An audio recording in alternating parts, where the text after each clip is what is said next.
زندگی نے نہ جانے اس کے ساتھ اچھا کیا تھا یا برا، اس کی ہر خوبی ہر دفعہ خامی کی صورت میں اس کے سامنے آئی۔ وہ متوسط گھرانے سے تعلق رکھنے والی ایک بے حد حسین اور خوبصورت لڑکی تھی۔ اس کے باقی تمام بہن بھائی بس قبول صورت تھے۔ اپنے تمام بچوں کو اچھی تعلیم کے زیور سے آراستہ کرنا اس کے ماں باپ کی زندگی کا بس ایک یہی مقصد تھا۔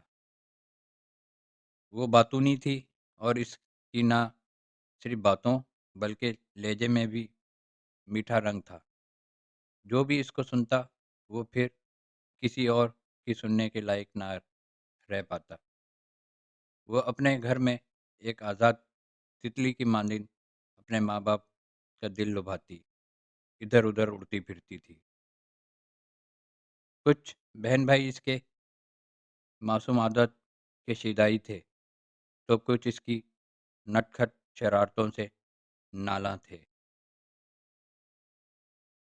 ان کے گھر کا ایک ہی اصول تھا، چاہے اچھا کھاؤ یا نہ کھاؤ، اچھا پہنو یا نہ پہنو، بس پڑھنا ہے تو بہترین پڑھنا ہے۔ اس نے شروع سے ہی مڈل گریڈ تک نمایاں پوزیشن لی اور میٹرک بھی امتیازی نمبروں سے پاس کر لیا۔ اس کے بعد بہانے بہانے سے مختلف کورسز بھی کرنے لگی، لیکن کالج جانے کے نام سے کترانے لگی۔ گھر میں اس کی والدہ نے سب سے پہلے یہ بات نوٹ کی اور پھر گھر بیٹھ کر وہ ایف اے کی تیاری کرنے لگی۔ سب بہن بھائی ممی بابا کے ساتھ باہر جانے پر خوش ہوتے، چاہے سیر پر جانا ہو، کوئی دعوت ہو، شادی ہو، محفل میلاد ہو۔ اگر کسی کو کہیں جانے پر اعتراض ہوتا تو وہ صرف اس کی ذات تھی، جو کسی نہ کسی طرح ہیلے بہانے گھر اپنے گھر پر ہی رکنے کا جواز سب کے سامنے پیش کر دیتی۔ اس وجہ سے گھر میں کسی نہ کسی کو اس کے پاس رکنا پڑتا۔ جو رکتا اس کا مون بری طرح خراب ہو جاتا، مگر ماں پارا کو اس بات سے کوئی فرق نہ پڑتا۔ وہ اپنے گھر کی شیدائی تھی۔ جیسے جیسے ماں پارا کے بھائی تعلیمی مدارج طے کرتے گئے، ویسے ویسے اچھے عہدوں پر وہ فائز بھی ہو گئے۔ موقع کو غنیمت جانتے ہوئے سادگی سے ماں پارا کی بہنوں کو بھی رخصت کر دیا گیا۔ جب ماں پارا کی باری آئی تو کبھی گھرانہ تعلیم یافتہ نہ ہوتا تو کبھی لڑکا بھی قبول صورت نہ ملتا۔ ممی بابا اس کے لیے رشتہ ڈھونڈتے ڈھونڈتے جب خوب ہلکان ہونے لگے تو بھائی بھی اپنی جگہ غصے میں بڑبڑانے لگے کہ اب انہیں بھی اپنی شادی کی جلدی تھی۔ بالآخر ماں پارا کو کل کا کام سمجھ کر بھائیوں کی شادی کی تیاری ہونے لگی۔ بجائے اس کے کہ اسے اپنی شادی کے نہ ہونے کا ملال ہوتا، بلکہ وہ بھائیوں کی شادی کی خبر سن کر بے حد خوش دکھائی دینے لگی۔ ماں پارا بھی اپنی ماں کا ہاتھ بٹاتی تو کبھی اپنی بیاہی بہنوں کے ساتھ شادی کی تیاری کا عمل کروانے میں سینکڑوں کام نمٹاتی۔ وہ اپنی اندر کی دنیا میں اتنی مگن تھی کہ اسے باہر والوں کے چہرے بالکل بھی نظر نہیں آتے تھے۔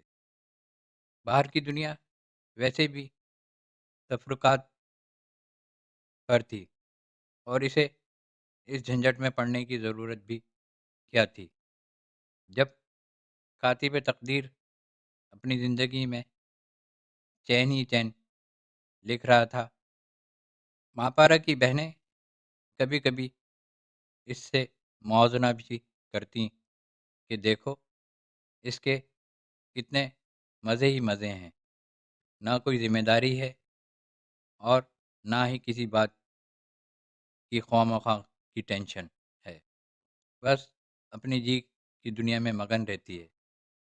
جہاں شادی خانہ آبادی کا معاملہ بخیر و عافیت اختتام کو پہنچا، وہاں سب بھائی بھی اپنی شریک حیات کے ساتھ زندگی کے نئے سفر میں محبت کی اٹکلیاں کرتے اپنی اپنی جگہ پر اپنی زندگیوں کے ساتھ مگن ہو گئے۔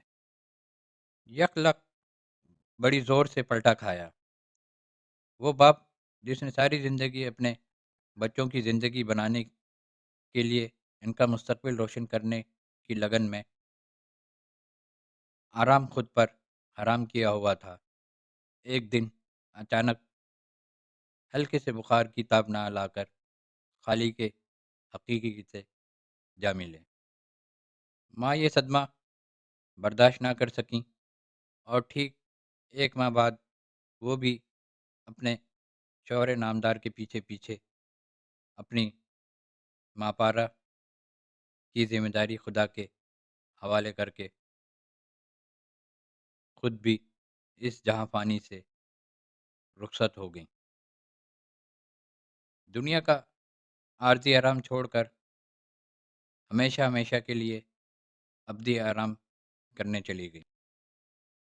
اب ماپارا اکیلے رہ گئی تھی، بس اب وہ تھی یا گھر میں آہستہ آہستہ ہونے والی جمع گوئیاں۔ ماپارا عمر کے اس سنہری دور میں داخل ہو چکی تھی جہاں سے سفر زیست اختتام کی جانب بڑھنے لگتا تھا ہے۔ تعلیمی میدان میں وہ کامیاب تھی، خوبصورت، ذہین اور سلیقہ مند، ہر کام میں طاق تھی، اور دراصل یہی خوبیاں اس کا رشتہ ہونے میں حائل تھیں۔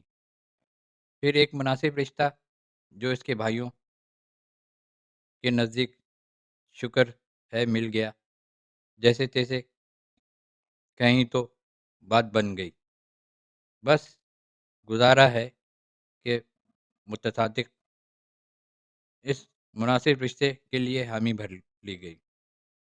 ہتیلی پر سرسوں جمائی گئی، یعنی بات فوراً طے پا گئی۔ ایک ہفتے بعد شادی کی تاریخ رکھ دی گئی کہ بھاری بوجھ کو جتنا جلدی سر سے اتار دیا جائے اتنا بہتر ہوتا ہے۔ بس ماپارا کو بھی ایک بھاری بوجھ کی طرح سر سے فوری اتار کر پھینک دیا گیا۔ شادی کے بعد ماپارا کی شخصیت میں ایک نمایاں تبدیلی آئی جو اس کے علاوہ سب نے محسوس کی۔ ماپارا کے سسرال میں ہر رشتہ اسے خود سے مخلص لگا۔ اگر وہاں کتابیں پڑھنا سختی سے ممنوع تھا تو کیا ہوا، گھر تو واجبی تعلیم یافتہ تھا نا۔ اگر وہاں قرآن پاک کو مقدس کتاب کے طور پر پڑھنے اور سمجھنے کے بجائے بوسے دے دے کر خوبصورت جزدان میں رکھ دیا جاتا تھا تو کیا ہوا، محلے سے بڑوں اور بچوں کو بلا کر قرآن خوانی بھی تو کروائی جاتی تھی۔